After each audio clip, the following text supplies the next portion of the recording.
إن الحمد لله نحمده ونستعينه ونستغفره ونعوذ بالله من شرور أنفسنا ومن سيئات أعمالنا من يهده الله فلا مضل له ومن يضلل فلا هادي له وأشهد أن لا إله إلا الله وحده لا شريك له وأشهد أن محمدا عبده ورسوله يا أيها الذين آمنوا اتقوا الله حق تقاته ولا تموتن إلا وأنتم مسلمون يا أيها الناس اتقوا ربكم الذي خلقكم من نفس واحدة وخلق منها زوجها وبث منهما رجالا كثيرا ونساء واتقوا الله الذي تساءلون به والأرحام إن الله كان عليكم رقيبا يا أيها الذين آمنوا اتقوا الله وقولوا قولا سديدا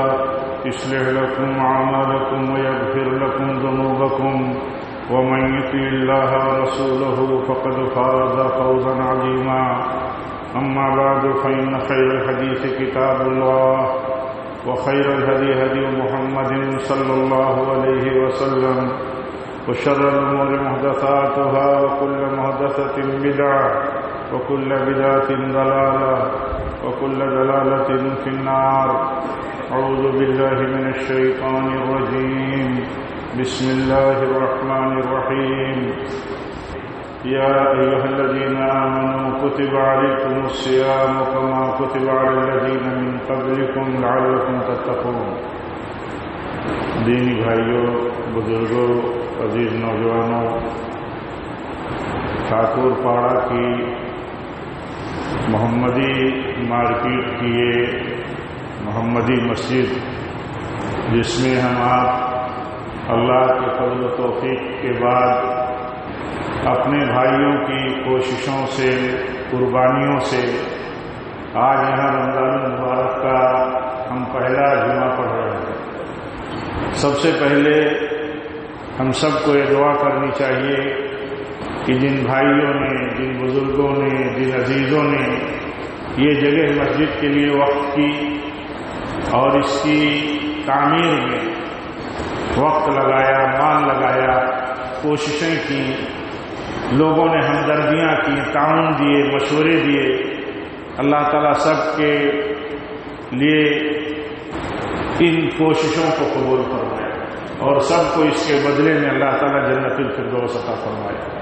آپ جانتے ہیں دنیا میں سب سے بہتر جگہ وہ ہیں جن جگہوں پر اللہ کا گھر بنا ہوا ہے۔ اللہ کے نبی صلی اللہ علیہ وسلم سے پوچھا گیا کہ دنیا میں سب سے اچھی جگہ کون ہے؟ تو آپ نے فرمایا دنیا میں سب سے اچھی جگہ وہ ہے جہاں اللہ کا گھر بنا ہے۔ احب البلاد الی اللہ مساجدها، روئے زمین پر سب سے اچھی جگہیں مسجدیں ہیں، جن جگہوں پر مسجدیں بنی ہوئی ہیں۔ اور آپ جانتے ہیں کہ مسجدیں یہ اللہ کی عبادت کے لیے بنائی جاتی ہیں، اللہ کی توحید کے لیے بنائی جاتی ہیں، اللہ کے ذکر کے لیے بنائی جاتی ہیں۔ یہاں قرآن کی تلاوتیں خصوصیت کے ساتھ ہوتی ہیں، تربیتیں ہوتی ہیں، اصلاح امت کی، انسانیت کی اصلاح کا یہ مرکز ہوتا ہے۔ آپ سوچئے، اپنے تجربے میں سوچئے کہ دنیا میں کوئی ایسی جگہ ہو سکتی ہے جس جگہ پر مسجد سے زیادہ بہتر عمل ہوتا ہو؟ کوئی جگہ ایسی نہیں ہو سکتی، اس لیے کہ یہی خالص جگہ ایسی ہے جہاں دنیا داریوں سے ہٹ کر کے اللہ کی بات ہوتی ہے، اللہ کی عبادت کا عمل ہوتا ہے، اللہ کے ذکر کا عمل ہوتا ہے، اور یہ اللہ تعالیٰ سے رشتہ جوڑنے کے سینٹر ہیں۔ اللہ سے جڑتا ہے بندہ، مسجدوں میں آتا ہے تو اللہ سے جڑتا ہے، اللہ کے گھر میں آیا ہے، اس کا تصور ہی الگ ہوتا ہے، اس کی سوچ ہی ایک الگ ہوتی ہے کہ وہ اللہ کے گھر میں ہے۔ اگر کہیں کوئی آواز بھی بلند کرنے لگتا ہے تو دوسرا بھائی کہتا ہے یہ اللہ کا گھر ہے، مسجد ہے، ذرا اس کا خیال رکھو۔ اس طرح مسجد کا احترام دل میں اور دماغ میں ہے، وہ اس لیے ہے کہ اللہ کے گھر کا اثر اور اللہ تعالیٰ کے گھر کی عظمت ایک مومن کے دل میں ہوتی ہے۔ اور اسی لیے بھی کہ دیکھیے یہاں سے اللہ سے بندے کا رابطہ ہوتا ہے. ہم جب مسجد میں آتے ہیں تو اللہ کے گھر میں اللہ کی عبادت کے لیے آتے ہیں. آج ہم جمع ہوئے اللہ کے گھر میں جمعہ کے لیے جمع ہوئے. جمعہ اللہ تعالیٰ کی ایک خاص عبادت کا ہفتہ واری دن ہے. یہ ہفتہ واری عید ہے مسلمانوں کی. یہاں جمع ہوتے ہیں مسلمان, اللہ کا ذکر جمعہ کے دن کرتے ہیں. تو ذکر اور نیکیوں کے سوا یہاں کون سا کام ہوتا ہے؟ اگر کوئی کام نادانی میں کوئی کرتا ہے تو منع بھی کیا جاتا ہے. مسجد ہے, یہاں کوئی کاروبار نہیں ہو سکتا, کسی تجارت کا اشتہار بھی نہیں لگ سکتا, کوئی اعلان بھی نہیں ہو سکتا. کوئی چیز گم ہو گئی تو اس کا اعلان کی بھی جگہ نہیں ہے مسجد. تو مسجد کا ایک خاص مقام ہے. اللہ کے نبی صلی اللہ علیہ وسلم فرماتے ہیں من بنا للہ مسجدا بن اللہ لہ بیتا فی الجنہ.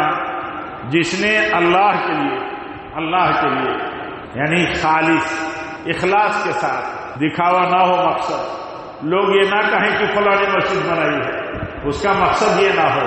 لوگ کہیں فلاں نے مسجد بنائی ہے, لیکن بنانے والے کا مقصد یہ نہ ہو کہ لوگ کہیں کہ ہم نے مسجد بنائی ہے. یعنی اللہ کے لیے مسجد بنائے, اللہ کی بندگی کے لیے بنائے, اللہ کے بندوں کو اکٹھا ہو کر کے ایک مقام پر اللہ کی عبادت کے لیے بنائے مسجد, اللہ کے ذکر کے لیے بنائے مسجد کی اللہ کا گھر ہے. لوگ یہاں جمع ہوں, بندوں کا رشتہ اللہ سے جڑے اور بندوں کا رشتہ اپنے بھائیوں کا رشتہ اپنے بھائیوں سے جڑے. جب مسجد میں ہم جمع ہوتے ہیں تو ہم ایک دوسرے کا چہرہ دیکھتے ہیں, ایک دوسرے سے ہماری ملاقاتیں ہوتی ہیں, ایک دوسرے کی خیریت معلوم ہو جاتی ہے. کہیں کسی کی مشکل ہوتی ہے تو اکٹھا ہوتے ہیں تو وہاں خبر اور پتہ لگ جاتا ہے کہ فلاں کو کوئی مشکل ہے, فلاں کوئی خوشحالی میں ہے. تو یہ مسجدیں ایک اعتبار سے اللہ کے رشتے کے ساتھ ایمان اور عقیدے کے بندوں کے رشتے بھی اسی سے جڑتے ہیں, اور یہ اجتماعیت کے بھی مرکز ہیں, یہ اتحاد کے مرکز ہیں. مسلمان اپنے بستی اور پورے علاقے سے جمع ہوتا ہے جمعہ کے دن, 5 وقتہ نمازوں میں ایونٹی کے ساتھ اللہ تعالیٰ کی بندگی کرتا ہے, ایک ہو کر کے اللہ کی بندگی کرتا ہے, کندھے سے کندھا ملاتا ہے, قدم سے قدم ملاتا ہے, صفیں جوڑ کر کے کھڑا ہوتا ہے. اس طرح جڑتا ہے جس طرح جڑنے کا اللہ کے نبی نے حکم دیا ہے ہمیں. تو ہم جڑتے ہیں اپنے بھائیوں سے, کندھے سے کندھا سب سے سب ملاتے ہیں. یہ ایک جوڑ ہے, ایک جوڑ کا عمل ہے جو اللہ تعالیٰ کی بندگی کے ساتھ اللہ تعالیٰ کی مصلحتوں میں ہے. کہ جیسے سارے بندے اللہ کے اوپر ایمان رکھتے ہیں, ایسے سارے بندے آپس میں بھائی بھائی بن کر کے, مل کر کے, جڑ کر کے اور ایک دوسرے سے کندھا ملا کر کے اللہ کے گھروں میں بھی رہیں اور باہر بھی رہیں. باہر بھی مسلمان بن کر کے رہے.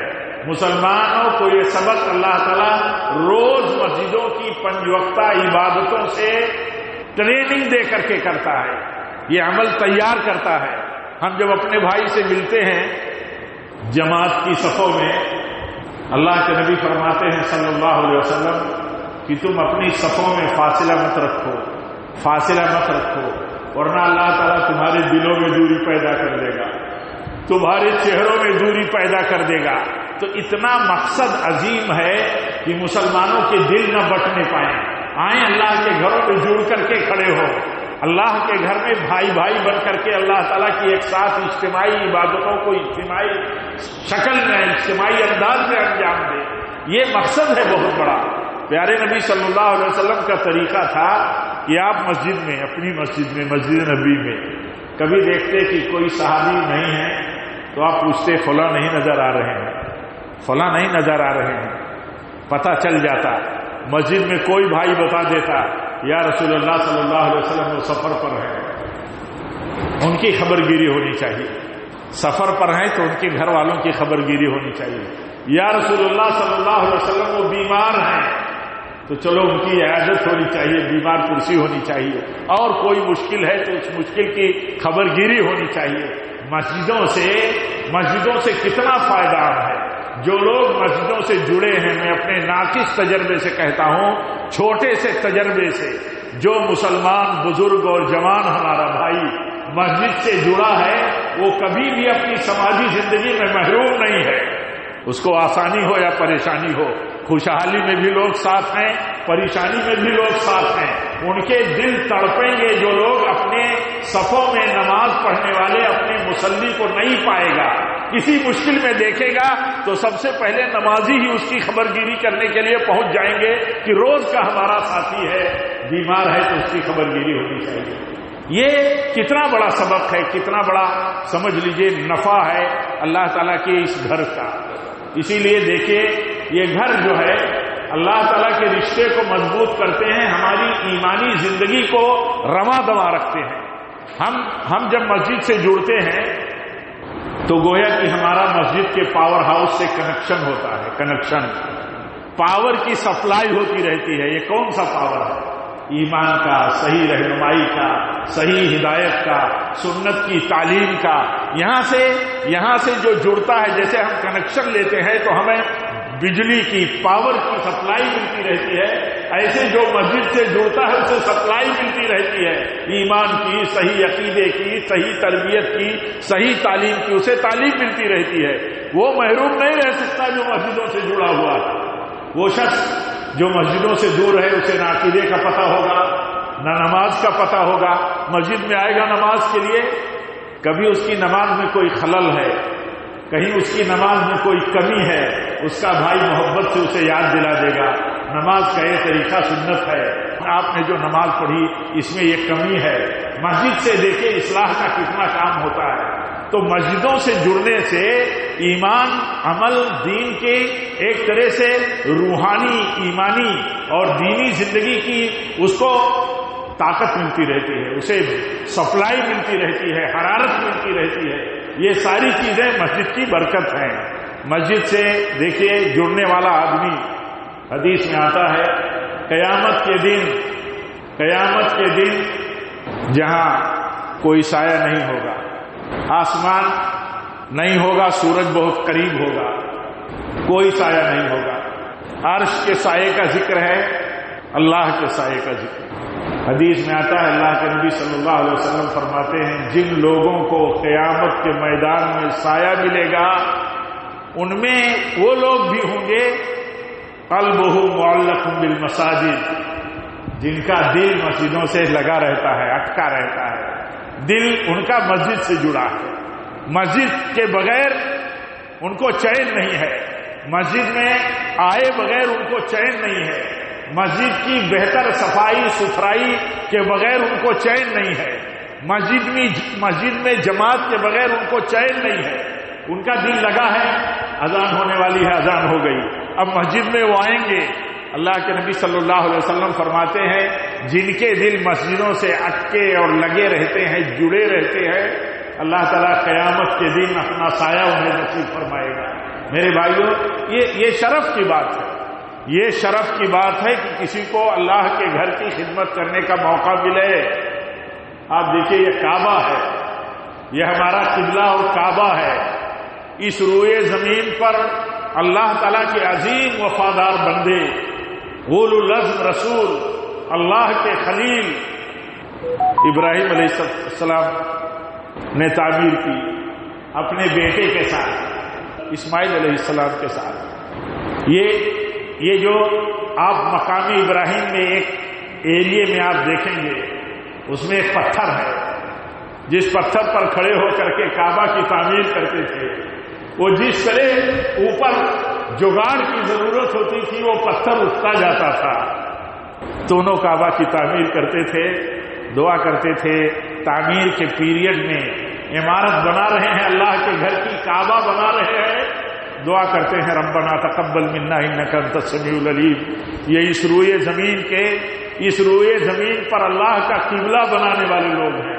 کتنے عظیم لوگ ہیں دنیا میں، وہ عظیم ہیں جنہیں اللہ تعالیٰ، جن کے ہاتھوں پر اللہ کے گھر کے بنانے کا کام لیتا ہے، کسی بھی اعتبار سے اللہ کے گھر کو آباد کرنے کا کام لیتا ہے، کسی بھی اعتبار سے۔ آپ جانتے ہیں مسجدوں کی تعمیر کی دو صورتیں ہیں، ایک صورت تو یہ ہوتی ہے کہ اس کا ڈھانچہ، اس کا مقدس اسٹرکچر بنایا جاتا ہے، یہ مقدس ہو جاتا ہے اللہ تعالیٰ کا گھر بن جانے کے بعد، اور اس میں سہولیات جتنی ہوتی ہیں، جتنی ضرورتیں ہوتی ہیں، اس کی تکمیل کرتا ہے بندہ، لوگ اس کے ساتھ تعاون کرتے ہیں، خیر خواہی کرتے ہیں، ہمدردی کرتے ہیں، مدد کرتے ہیں۔ آپ دیکھیے کعبہ کی تعمیر میں یہ حال تھا، اس کے بعد ہمارے نبی صلی اللہ علیہ وسلم نے تعلیم دی ہے کہ کسی بستی میں جس میں مسلمان بستا ہے اللہ کا گھر اور مسجد بنائے، وہ بس نہیں سکتا۔ بستی میں ہے اس کے اوپر فرض ہے کہ اللہ کا گھر بنائے، کیونکہ اکیلے نماز نہیں پڑھی جا سکتی۔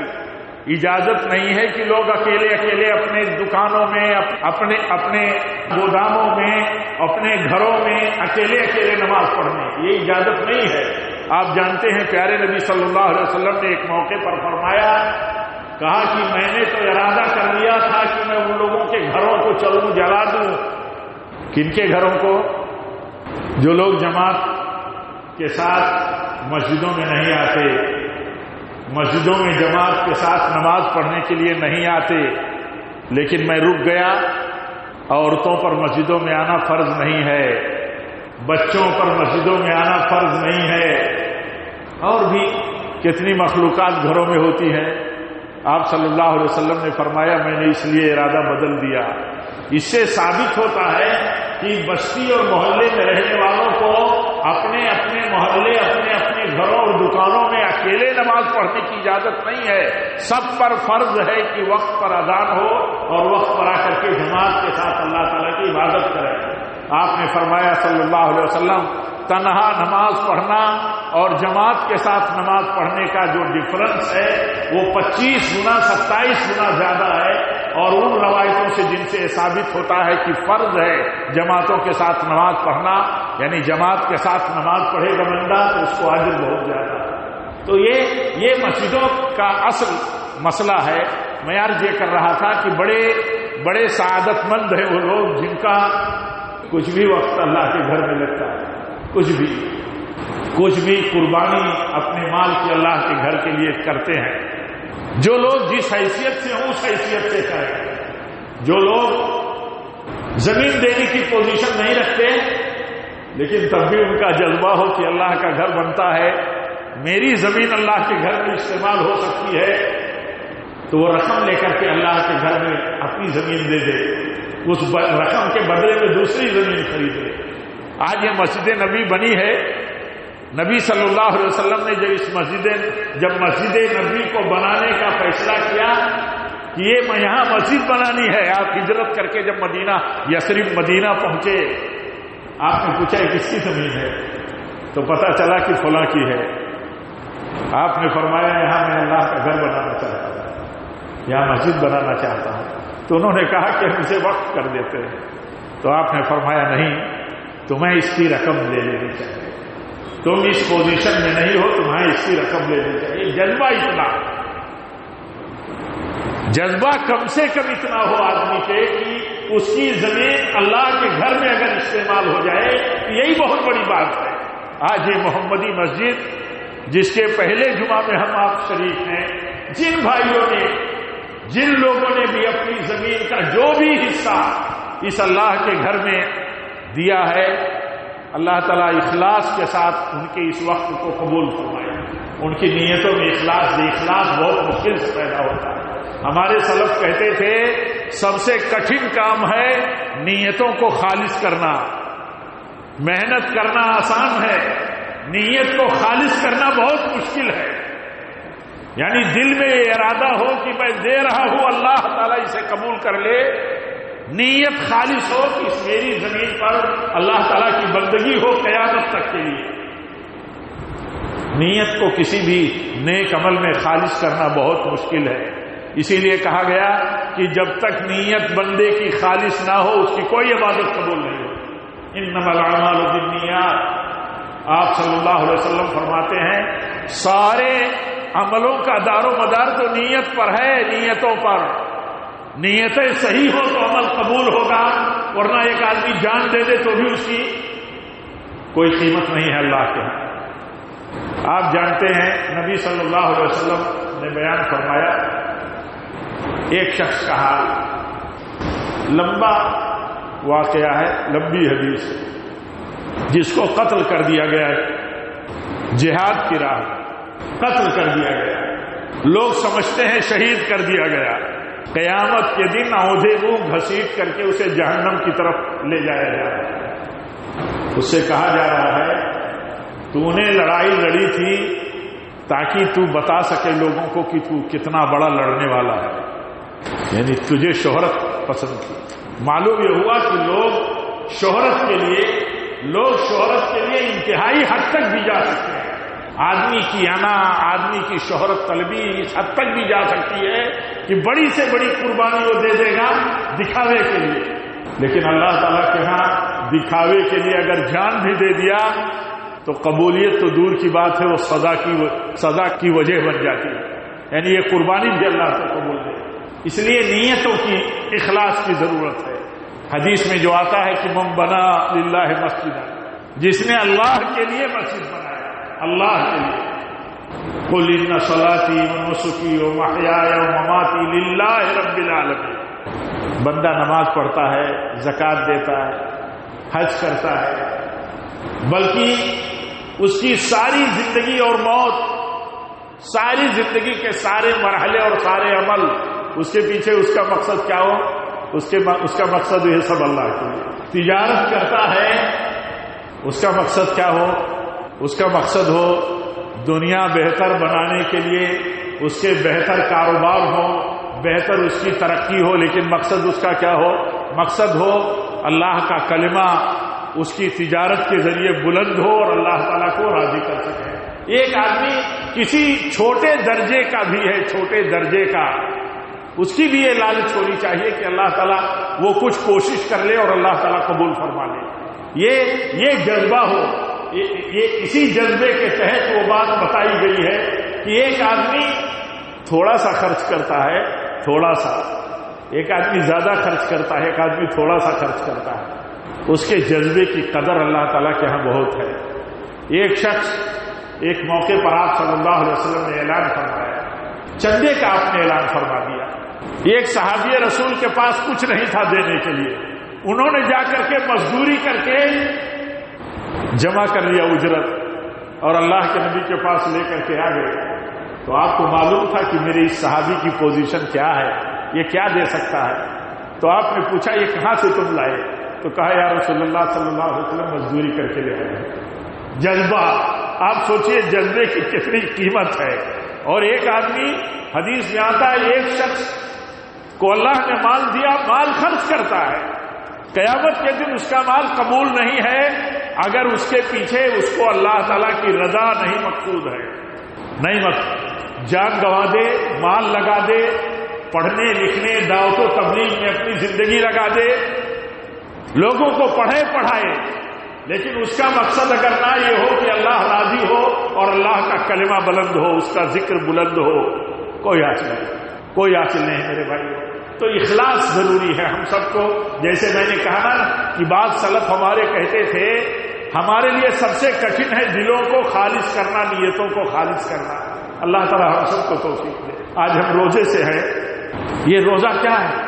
یہ روزہ یہ اللہ تعالیٰ کی بہت بڑی عبادت ہے، بہت بڑی عبادت ہے۔ اس کے پیچھے بھی اسی اخلاص کی ضرورت ہے، اسی اخلاص کی ضرورت ہے کہ روزہ ہم اللہ کو راضی کرنے کے لیے رکھتے ہیں، روزہ ہم اللہ کے حکم کی فرما برداری کرتے ہوئے رکھتے ہیں، روزہ رکھتے ہوئے ہم اللہ کی ہر پابندی کو قبول کرتے ہیں۔ کتنی سخت گرمی ہے، شدت کی گرمی۔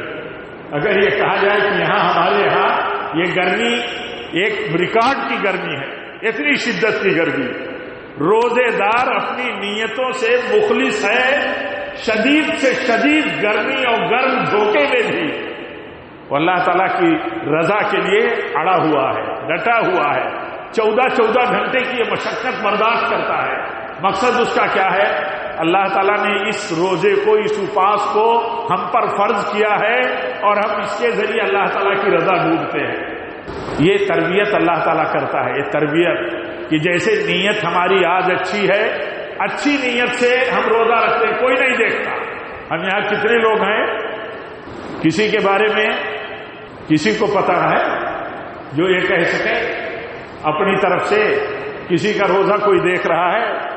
کوئی نہیں۔ ہم نماز پڑھ رہے ہیں، جمع ہوئے ہیں، میں کچھ کہہ رہا ہوں، آپ سن رہے ہیں، آپ ہمیں دیکھ رہے ہیں، ہم آپ کو دیکھ رہے ہیں، ہم سب جمع ہیں یہاں اللہ کے گھر میں، ہم دیکھ رہے ہیں ایک دوسرے کو، غیر بھی دیکھ رہے ہیں ہم کو کہ ہم یہاں جمع ہیں اللہ کے گھر میں، لیکن ہم روزے سے ہیں کسی کو پتہ نہیں، ہم روزے سے ہیں کسی کو پتہ نہیں ہے۔ اسی لیے کہا جاتا ہے روزہ ایک ایسی عبادت ہے، ایک ایسا راز ہے کہ روزے دار اس کا رب ہی جانتا ہے کہ روزہ ہے، وہ کوئی اور نہیں جانتا، کوئی اور نہیں جانتا۔ ہمارے بیچ میں ایک مسافر ہو، وہ روزے سے نہ ہو، ہم مقیم ہیں، ہم روزے سے ہیں، ہمارے اس کے بیچ کا فرق آپ نہیں کر پائیں گے کہ یہ مسافر ہے، روزہ نہیں ہے، آپ روزے سے ہیں۔ اسی لیے روزے کا بدلہ اللہ نے بہت بڑا رکھا ہے۔ نیت اچھی ہے، دیکھیے ہمیں توفیق ملتی ہے، عزم ہمارا پکا ہے تو اللہ تعالیٰ ہمیں توفیق دیتا ہے۔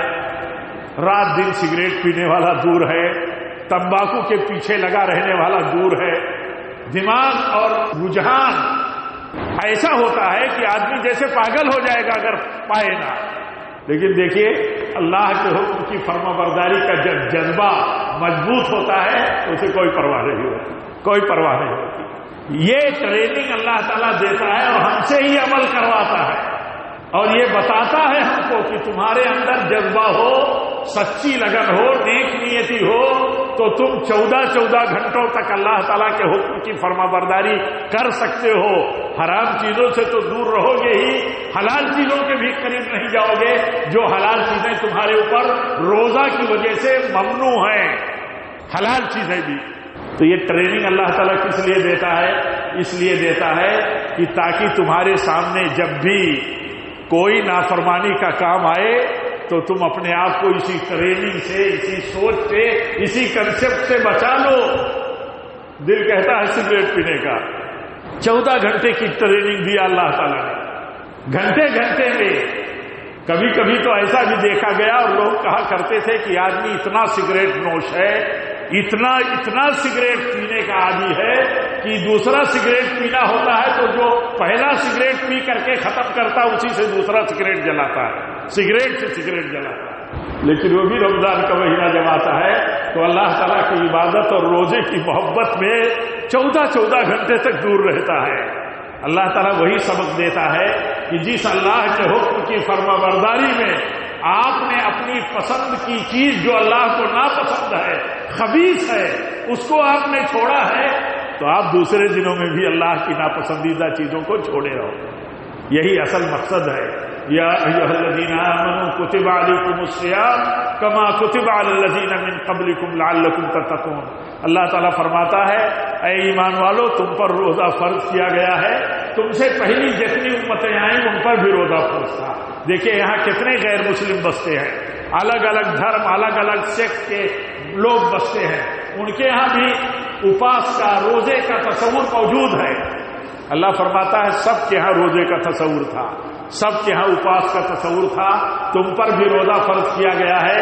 اس پابندی کے پیچھے اللہ کا مقصد یہ ہے کہ تمہارے یہاں گناہوں سے بچنے کی صلاحیت پیدا ہو جائے، بچنے والے تم ہو جاؤ، تمہارے اندر بچنے کی صلاحیت، حکم جو ہے وہ ماننے کی چھمتا پیدا ہو جائے، پاور پیدا ہو جائے۔ ہمارے اندر ہے پاور، آج ہم اللہ کا حکم مان کر کے دکھاتے ہیں کہ ہمارے اندر اللہ کا حکم ماننے کا پاور ہے، کنٹرولنگ پاور ہے ہمارے اندر۔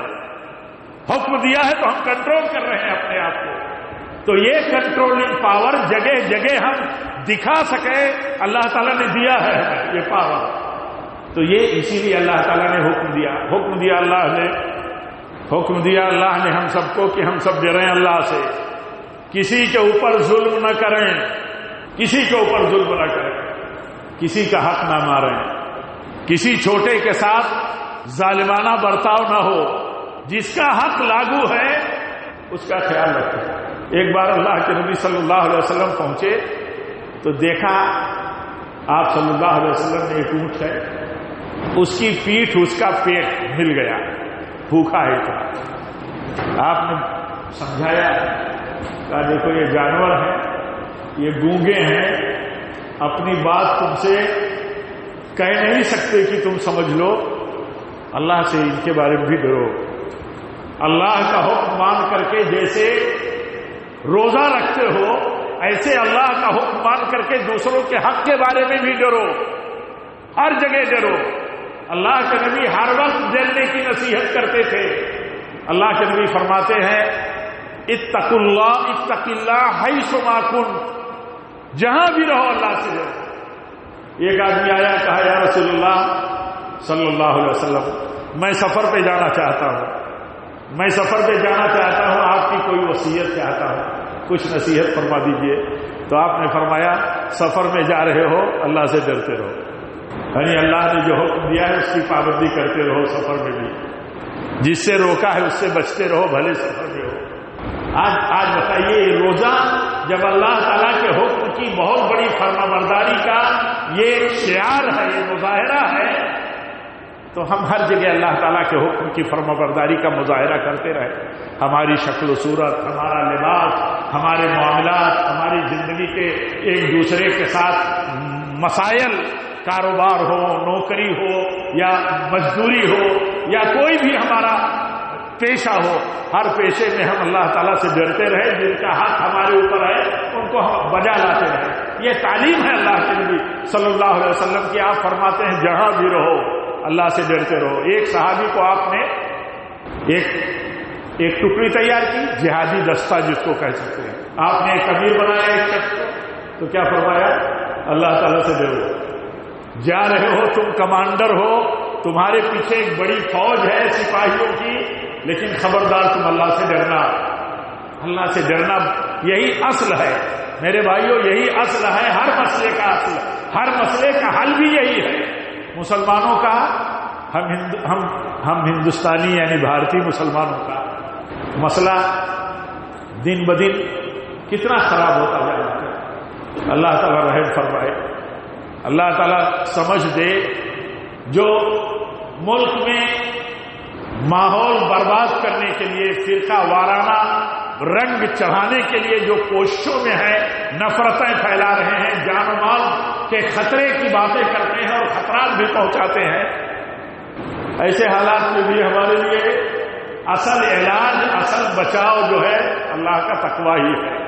اللہ تعالیٰ فرماتا ہے یا ایھا الذین آمنوا اتقوا اللہ وقولوا قولا سدیدا یصلح لکم اعمالکم۔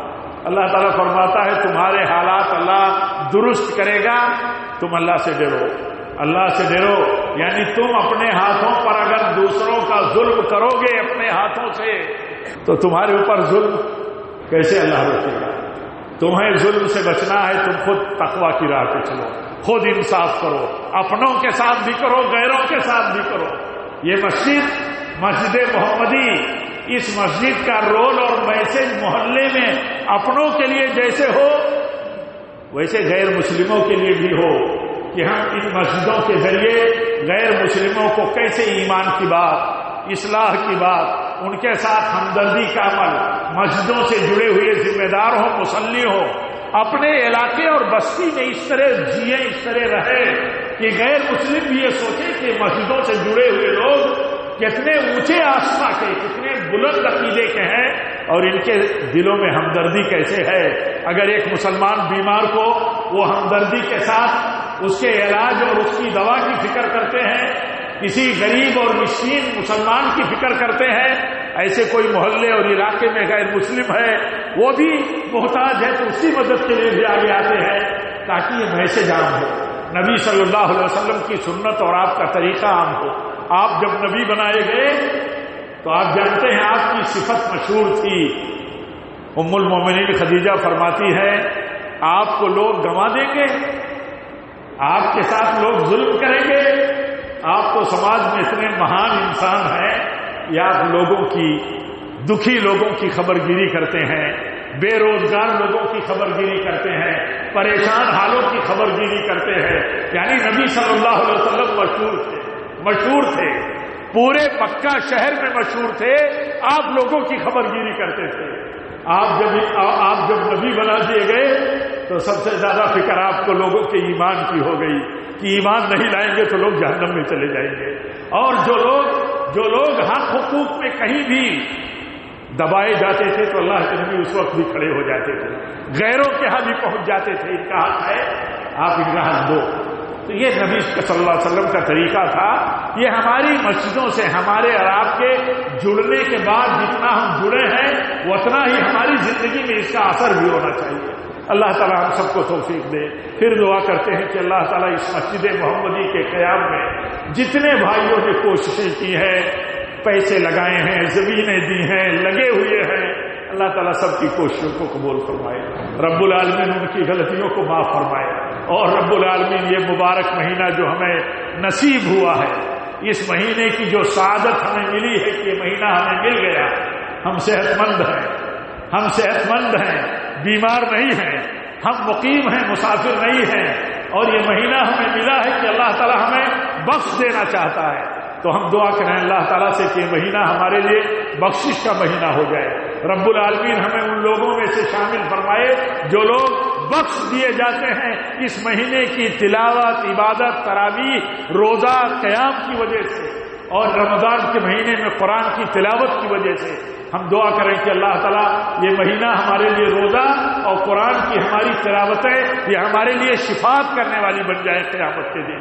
رب العالمین جب تک ہم زندہ رہیں تیری فرمانبرداری پر، تیرے تقوی پر، تیرے نبی کی سنت صلی اللہ علیہ وسلم پر زندہ رہیں، اور جب بھی ہماری موت ہو تو نبی صلی اللہ علیہ وسلم کی سنت پر ہو. وآخر دعوانا ان الحمدللہ رب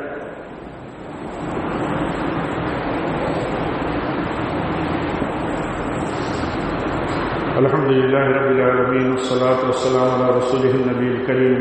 إن الله وملائكته يصلون على النبي يا أيها الذين آمنوا صلوا عليه وسلموا تسليما. اللهم صل على محمد وعلى آل محمد كما صليت على إبراهيم وعلى آل إبراهيم إنك حميد مجيد. اللهم بارك على محمد وعلى آل محمد كما باركت على إبراهيم وعلى آل إبراهيم إنك حميد مجيد. عباد الله رحمكم الله. أقول قولي هذا واستغفر الله لي ولكم ولسائر المسلمين. وآخر دعوانا أن الحمد لله رب العالمين.